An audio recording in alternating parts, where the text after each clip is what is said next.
Suppression des 2 derniers tiers provisionnels pour des millions de foyers. C'est l'une des mesures de relance annoncées par Nicolas Sarkozy hier soir à la télévision, au sortir du sommet social réunissant à l'Elysée syndicats d'employés et patronat.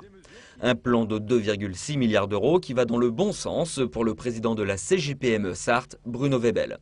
Le fait de ne pas augmenter le SMIC en tant que tel est effectivement, comme vous l'avez dit, une bonne non-mesure. Elle aurait été plus négative que positive.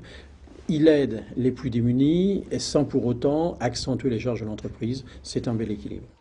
Parmi ces mesures, une aide de 500 € pour certains chômeurs, 150 € supplémentaires pour les familles touchant l'allocation de rentrée scolaire et des propositions comme le paiement de 75% du salaire brut en cas de chômage partiel, mesure insuffisante pour les syndicats des salariés de l'automobile sartoise notamment qui réclament 100% depuis plusieurs semaines. Au total, pour les syndicats, le compte n'y est pas. Il y a eu une forme de saupoudrage, alors on ne va pas non plus rejeter tout en bloc.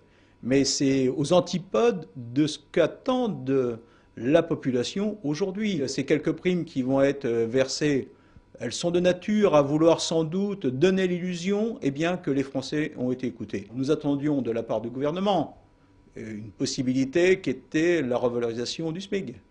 Aujourd'hui, le gouvernement n'entend pas cette revendication. Des syndicats qui se satisfont au moins d'une chose, que la mobilisation du 29 janvier dernier ait amené le président à considérer l'idée d'une relance par le pouvoir d'achat. Le mot d'ordre de grève pour le 19 mars est donc maintenu.